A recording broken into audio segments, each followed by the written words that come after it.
ایک اللہ والے کا واقعہ پڑا، کسی گاؤں میں مہمان بن کے گیا، تو جیسے ہی ایک گھر کے اندر اس کا داخلہ ہوا، انہوں نے اس کو ویلکم کہا کہ آپ ہمارے مہمان بن جائیں۔ 3 بھائی تھے۔ وہ اللہ والے نے پوچھا کہ آمدنی کیا ہے، کہاں سے کھاتے پیتے ہو؟ تو بولے یہ جو گھر میں درخت لگا ہوا ہے اس کے پھل کا انتظار کرتے ہیں، روزانہ اس کو دیکھتے ہیں، آج تھوڑا سا نکلا ہے، پھر بڑا ہے، پھر بڑا ہے، اس کا پھل اتارتے ہیں، بیچتے ہیں، اس سے ہمارا گزر بسر۔ اچھا بھائی، کھانا اتنا تھا کہ 3 بھی نہیں کھا سکتے تھے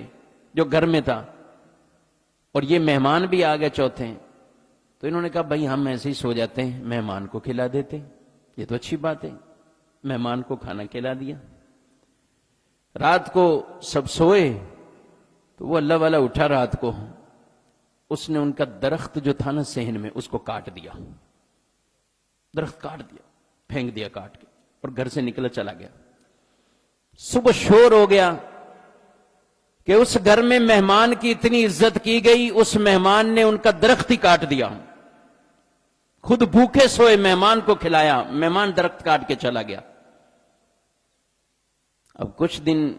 وقت گزرتا گیا، آگے بڑھے، ایک عرصہ گزرا تو وہ اللہ والا پھر اسی گاؤں کی طرف واپسی آیا، اس علاقے میں آیا،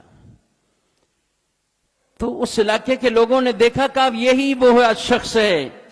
اتنے سال پہلے فلاں آدمی کے گھر مہمان بنا تھا اور ان کا درخت کاٹ کے چلا گیا، آج اسے کوئی مہمان نہ بنائے۔ یہ جب شہرت ہوئی نا کہ اس گاؤں میں کہ یہ وہ آ گیا دوبارہ، درخت کاٹ کے چلا جائے گا، تو وہ جن کا درخت تھا وہ بھاگے بھاگے دوڑے دوڑے آئے اور آ کر اس کے ہاتھ چومے اور اس کو کہا آپ ہمارے گھر میں ہی مہمان بنے، آپ ہمارے گھر میں بنے۔ لوگ حیران، پوری بستی اس کو گھر میں مہمان نہیں بنا رہی اور یہ وہی لے کے جا رہے ہیں جو اس کو کوستے رہے اتنا عرصہ۔ تو لوگوں نے دیکھا اور اس اللہ والے نے بھی دیکھا کہ اب وہ لوگ جھونپڑی میں نہیں رہ رہے تھے، بڑا عالیشان ان کا گھر تھا، سب کچھ تھا،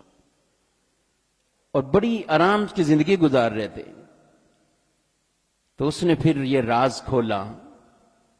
کہا میں نے ان 3 بھائیوں کو پوچھا نا کہ تمہارا آمدنی کا ذریعہ کیا ہے، تو یہ صبح و شام اسی درخت کو دیکھتے رہتے تھے۔ میں نے کہا اس کو کاٹو، یہ باہر تو نکلیں، یہ کچھ اور ہاتھ پاؤں ماریں تو صحیح، کہیں جائیں تو صحیح۔ تو بظاہر درخت والی ان کو مصیبت لگی کہ ہم تو گئے دنیا سے ہی اب، لیکن جب باہر گئے،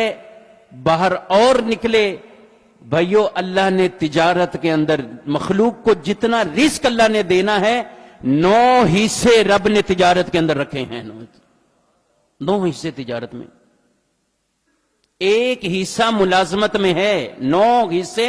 تجارت میں۔ مخلوق کو جو رزق پہنچے گا، جو فائدے ملیں گے، اس کے 9 حصے وہ تجارت میں ہیں۔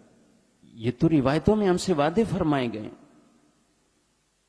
کوئی آدمی اگر اس نیت کے ساتھ اللہ کی راہ میں نکلتا ہے اور یہ تجارت کرتا ہے، تو فرمایا میں نے درخت کاٹا، ان کو مصیبت لگی، کچھ عرصہ مجھے کوستے رہے، ٹھیک ہے بھائی کوستے رہو، لیکن اس کے بعد جب باہر نکلے تو تینوں کو راہیں ایسی مل گئیں کہ پہلے جھونپڑی میں رہ رہے تھے، اب یہ عالیشان مکان کے اندر رہ رہے ہیں۔ سارا زمانہ سمجھ رہا ہے کہ ان کے ساتھ زیادتی ہوئی ہے،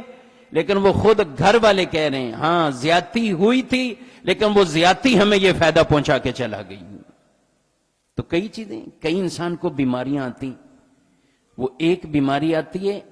اس سے وہ پرہیز کرنا شروع ہوتا ہے تو کئی بیماریوں سے بچتا ہے، کئی بیماریوں سے بچ جاتا ہے۔ اگر وہ بیماری نہ آتی،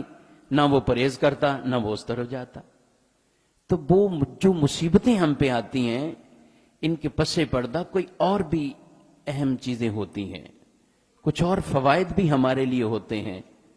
جن سے ہم بسا اوقات چشم پوشی کی ہوتے ہیں، اس کی طرف ہم دیکھتے نہیں ہیں۔